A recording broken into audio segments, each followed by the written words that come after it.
সভাপতি নির্বাচনের বৈঠক অমিত শাহের বাড়িতে, বিজেপির গ্রাসে বিসিসিআই সভাপতি নির্বাচন, ক্রিকেট প্রশাসন নাকি রাজনৈতিক খেলা? ভারতীয় ক্রিকেট বোর্ড বিসিসিআই বিশ্বের সবচেয়ে শক্তিশালী ক্রীড়া প্রশাসনিক সংস্থা। একে ঘিরে অর্থ, প্রভাব, ক্ষমতা ও রাজনীতি বরাবরই তুমুল আলোচনার বিষয়। কিন্তু 2025 সালে বোর্ড সভাপতি নির্বাচনকে কেন্দ্র করে যে দৃশ্যপট তৈরি হয়েছে তা এক প্রকার নতুন অধ্যায় লিখছে। কারণ এবারে সম্ভাব্য সভাপতি হিসেবে উঠে এসেছে এক অখ্যাত ক্রিকেটারের নাম, মিঠুন মানহাস, যিনি ভারতের হয়ে আন্তর্জাতিক ক্রিকেটে একটিও ম্যাচ খেলেননি, কিন্তু দিল্লি ও জম্মু কাশ্মীর ক্রিকেটের সঙ্গে দীর্ঘদিন যুক্ত। প্রশ্ন উঠছে, সৌরভ গঙ্গোপাধ্যায় বা হরভজন সিং এর মতো ভুবন বিখ্যাত নামকে পাশে রেখে কেন এই অখ্যাত ক্রিকেটারকে বোর্ডের সর্বোচ্চ পদে বসানোর সিদ্ধান্ত নেওয়া হচ্ছে? সবচেয়ে আলোচিত বিষয় হলো সভাপতি বাছাই নিয়ে মূল বৈঠক হচ্ছে বোর্ড সদর দপ্তরে নয়, বরং কেন্দ্রীয় স্বরাষ্ট্রমন্ত্রী অমিত শাহের বাসভবনে। এ থেকেই পরিষ্কার, বোর্ড রাজনীতির ওপর বিজেপির প্রভাব এখন আর আড়াল করা যাচ্ছে না। বোর্ডের এজিএম হবে 28 সেপ্টেম্বর, কিন্তু তার আগেই দিল্লিতে শাহের বাসভবনে বসেছে সেই বৈঠক। শোনা যাচ্ছে সেখানে উপস্থিত ছিলেন জয় শাহ, যিনি বিসিসিআই সচিব এবং অমিত শাহের পুত্র। এছাড়াও রাজ্য সংস্থার প্রতিনিধি ও বোর্ডের শীর্ষ কর্তারা উপস্থিত ছিলেন বলে খবর। এর আগে কখনো কোনো কেন্দ্রীয় মন্ত্রীর বাড়িতে এমন বৈঠকের নজির নেই। এ থেকে বিরোধীদের অভিযোগ আরো জোরালো হচ্ছে যে বিজেপি ধীরে ধীরে নির্বাচন কমিশন, ইডি, সিবিআইয়ের মতো সংস্থার পাশাপাশি ক্রিকেট বোর্ডকেও নিজেদের নিয়ন্ত্রণে নিয়ে নিচ্ছে।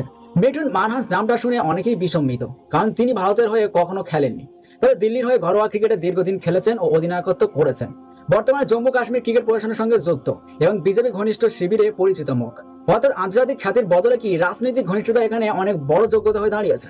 এক সময় সৌরভ গঙ্গোপাধ্যায়কে ফের সভাপতি করার জোরালো গুঞ্জন শোনা যাচ্ছিল, হরভজন সিং এর নামও ভেসে আসে, কিন্তু বাস্তবতা হলো সৌরভকে আগেই বোর্ড রাজনীতি থেকে ছেঁটে ফেলা হয়েছিল, কারণ তিনি যথেষ্ট রাজনৈতিকভাবে নমনীয় ছিলেন না।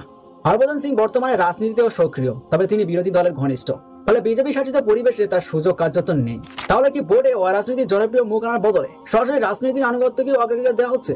2014 সালে ক্ষমতা আসার পর থেকে বিজেপি নানা সংস্থায় নিজেদের প্রভাব বিস্তার করেছে, এমন অভিযোগ বিরোধীদের। এবার সেই তালিকায় ভারতের ক্রিকেট বোর্ডও। নির্বাচন নয়, সিলেকশন, এই অভিযোগ দিন দিন জোরদার হচ্ছে।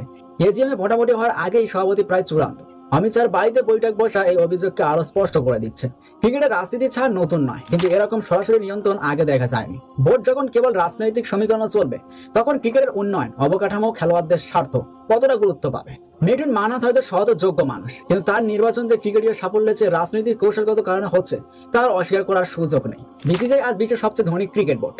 সেই বোর্ডের সভাপতি বেছে নেওয়ার প্রক্রিয়া যদি ভোট কেন্দ্রিক না হয়, রাজনৈতিক নেতার ড্রয়িং রুমে ঠিক হয়, তবে এটাকে আর ক্রিকেট প্রশাসন বলা যায় না। এটা নিছকই রাজনৈতিক নিয়ন্ত্রণের সম্প্রসারণ।